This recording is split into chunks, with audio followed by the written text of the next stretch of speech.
Okay, hi everyone. So today we're going to do a 2-minute challenge, and then we're going to do the mini resume workshop that we talked about last week, and then finally we'll go over the assignment that you should have ready by today. So first of all, starting out with the 2-minute challenge, how many of you have ever had a job? Okay, it looks like most of you, except for Dan. What, Dan, you babysit? Yeah, I guess that counts as a real job.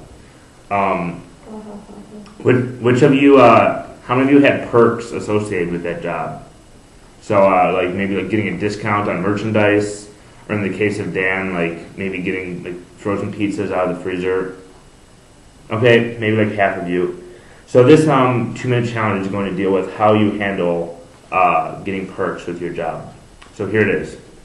The economy has proven incredibly challenging, and you have found that your student loans fail to cover the entire cost of tuition, books, and the basic cost of living. While your parents would like to help, they are financially unable to do so at this time. In order to pay these bills, you have decided to get a job at one of the local campus bookstores. The job pays well, but is still not enough to pay all of your expenses. Even so, the real perk is that you receive a 50% discount on all of the store's merchandise. According to your budget, with the discount you might break even, although you have no money for social activities. Early on in the semester, a few classmates approach you with an offer. They will pay you 75% of the total cost of their books if you purchase the books on their behalf. With this extra money, you'll be able to pay your bills and maybe have a little extra spending money. What will you do? So I want you to think about the issues, the rules and regulations involved, any relevant questions, your available resources, and finally what you're going to do in this. So first think about it for yourself, by yourself, then after a minute, you can talk about it in teams of 2. Okay, now that you've talked about it in teams of 2, feel free to get into your larger groups at your table in groups of 4 and go over and see if you can come up with any new ideas. Okay, now that you've talked about it in teams of 4, let's go over it as a class. What issues do you think are involved here? John. Oh, very good, John. Following rules. You're right. I think finding out the rules involved is very important. And what do you call the rules of where you work? Yeah, very good. The code of conduct.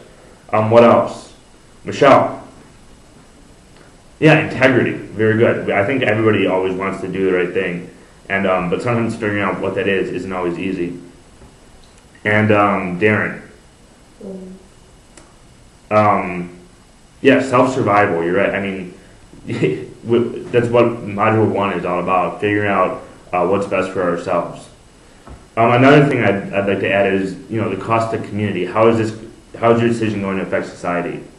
So what about rules and regulations? Yeah, correct, Sarah. We already talked about the code of conduct, and in addition to that, any state laws, local laws, federal laws that might be involved. So continuing on with relevant questions. What questions would you guys like to ask? Carson? Yeah, Carson says, how is this going to affect your employer? Are they going to lose a substantial amount of money? Is this going to make the books more expensive for everybody else? Very good.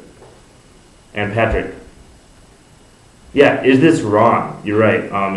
And what are some of the tests we talked about earlier in the semester about how to figure out whether or not your action is wrong? How would it look if it appeared on the cover of the local newspaper? Would you be embarrassed with that? Can you look yourself in the mirror if you did this? And finally, what would your grandma think? That's always the one I like the most.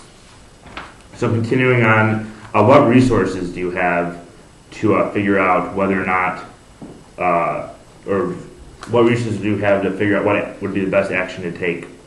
Sam? Yeah, friends and family, very good. I think everybody has someone, a friend, a family member, some kind of mentor that they turn to for advice, either inside or outside of the workplace. And I think that'd be a great resource. And Mary. Yeah, your employer. I think that's a good idea. Sometimes the best way is just to talk to them, lay everything out on the table for your employer, and maybe they'll be able to come up with something that you didn't. So what are your available options? Okay, I think you guys covered them all. You can agree to deal with classmates, take the offer and and sell them the books for cheaper, or you can refuse the deal and try to come up with some alternative way to make money, whether that's trying to cut expenses somewhere else or getting a second job. And then finally, you can just talk to your employer. So how many of you would take the deal and sell the books to your classmates? Hey, only like 2 of you. It's interesting. So I think a lot of you are going to have to deal with this issue with perks in the future. Actually, at my internship last summer, the person that was in charge of sales for the entire state ended up getting fired because she took too much advantage of the perks that she was offered. Like she messed with some expense reports. And like I said, I think that's something we're all going to have to deal with, of how we manage perks and to what extent we're going to try to stretch them. So, wow, look at the time. This class that's an hour long seems like only like 5 minutes. So to sum up, we went through an interesting 2-minute challenge today. And for the next class, I'd like you to have your 30-second elevator speeches ready. And remember, I'll be at Starbucks this Sunday from 7 to 9 in case you guys want to stop by and have any questions. Okay, thanks, and have a good weekend.